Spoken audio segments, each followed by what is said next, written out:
नमस्कार दोस्तों, सब्सक्राइब कीजिए हमारे चैनल संजीवनी टेक को और दबाइए इस बेल आइकॉन को हमारे लेटेस्ट वीडियो सबसे पहले देखने के लिए। नमस्कार दोस्तों, बहुत बहुत स्वागत है आज के इस वीडियो में। दिल्ली हाई कोर्ट द्वारा अजय चंद्रा वर्सेस ईपीएफओ और अदर कनेक्टेड जो मैटर्स है तो उनके ऊपर जो सुनवाई है वो 30 जुलाई 2019 को हुई है।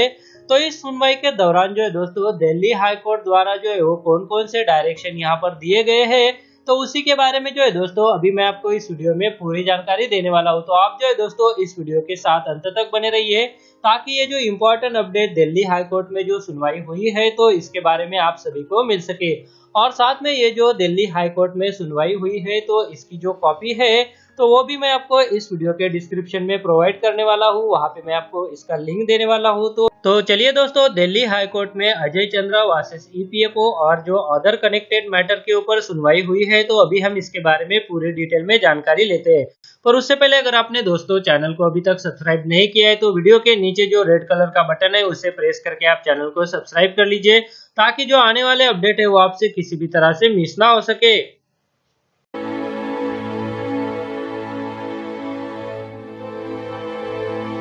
तो चलिए दोस्तों, 30 जुलाई 2019 को जो यहाँ पर सुनवाई हुई है तो उसी के बारे में जो है दोस्तों अभी मैं आपको इस वीडियो में पूरी जानकारी देने वाला हूँ।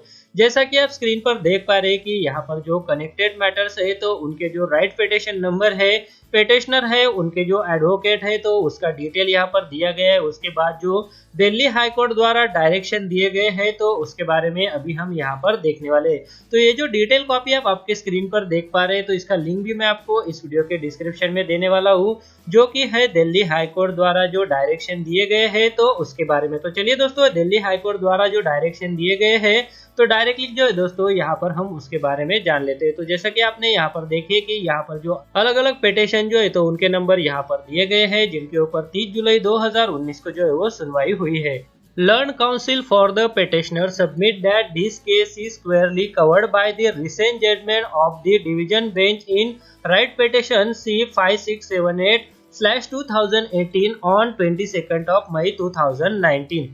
It is submitted that the division bench quashed the circular dated 31st of May 2017 and passed the following direction. तो जी हाँ दोस्तों, 31 मई 2017 को ईपीएफओ द्वारा जो सर्कुलर यहाँ पर जारी किया गया था तो डिवीजन बेंच ने जो है उसे क्वैश करके फॉलोइंग डायरेक्शन जो है वो यहाँ पर पास किए। तो जैसा कि आप यहाँ पर देख पा रहे हैं कि वी दस allow the present petition and quash the circular dated 31st of May 2017. We hold that the petitioners would be entitled to higher monthly pension on the basis of their contribution on the actual salary without any cutoff date and or the ceiling limit.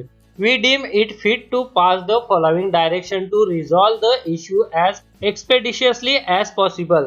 The petitioner being employee of the exempted establishment would be entitled to benefit of the enhanced pension on the basis of their contribution to the provident fund on the actual salary received by them. The EPFO is liberty to seek return of the higher provident fund contribution received by the petitioner with simple interest at the rate of 6% per annum from the date of receipt of provident fund amount till the date of payment. The respondent number 4 and 5 are directed to cooperate with the EPFO and render all assistance in qualifying the amount to be refunded by each of the petitioner with interest rate at the rate of 6% per annum on such return. The trust has already remitted 8.33% of the contribution of the petitioner on the ceiling amount.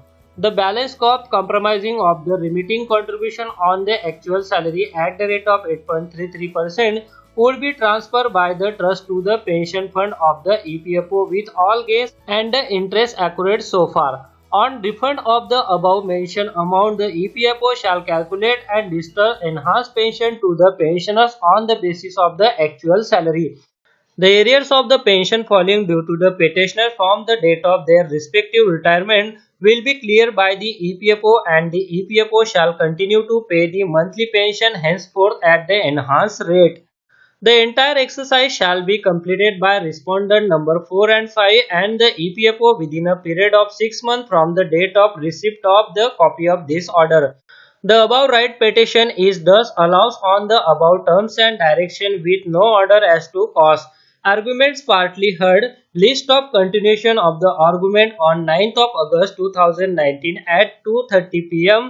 तो जी हाँ दोस्तों, यहाँ पर Delhi high court द्वारा जो important direction दिए गए, जिसमें बताया गया है कि 31 मई 2017 का जो ईपीएफओ द्वारा सर्कुलर जारी किया गया था, तो उसे जो है वो कैश किया जाए। उसके बाद जो एग्जम्प्टेड ऑर्गेनाइजेशन है, तो ऐसे ऑर्गेनाइजेशन उनके जो ईपीएस 95 पेंशन धारक है, तो उनका जो ईपीएस में कंट्रीब्यूशन है वो 6 महीने के अंदर जो है वो जल्द से जल्द जमा करें। और ईपीएफओ जो है वो इस कंट्रीब्यूशन के बेसिस पर जो है वो इन पेटिशनर्स को उनकी एक्चुअल सैलरी के बेसिस पर जो है वो पेंशन का भुगतान करे।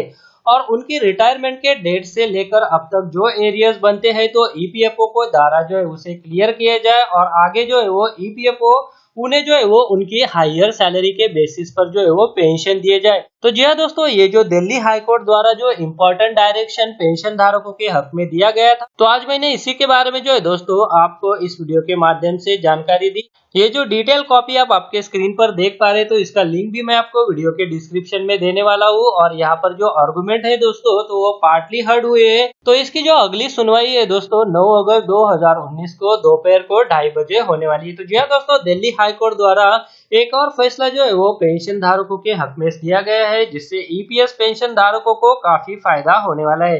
तो जी हाँ दोस्तों, इसी के बारे में जो अपडेट निकल कर आ रहा था, तो आज मैंने आपको इस वीडियो के माध्यम से इसकी जानकारी दी। अगर आपको ये वीडियो अच्छा लगा है तो इस वीडियो को लाइक जरूर कीजिए और दूसरे पेंशन धारकों के साथ भी शेयर कीजिए, ताकि ये जो इम्पोर्टेंट अपडेट पेंशन धारकों के लिए निकल कर आ रहा है, तो इसकी जानकारी उन सभी पेंशन धारकों को मिल सके जो दिल्ली हाई कोर्ट के आदेश का इंतजार कर रहे हैं। तो जी हाँ दोस्तों, इस वीडियो में बस इतना ही। आगे भी ऐसे अपडेट जानने के लिए अगर आपने चैनल को अभी तक सब्सक्राइब नहीं किया है, तो वीडियो के नीचे जो रेड कलर का बटन है उसे प्रेस करके आप चैनल को सब्सक्राइब कर लीजिए और उसके बाद जो बेल का बटन आएगा उसे भी आप प्रेस कर दीजिए, ताकि जो आने वाले अपडेट है वो आपसे किसी भी तरह से मिस ना हो सके।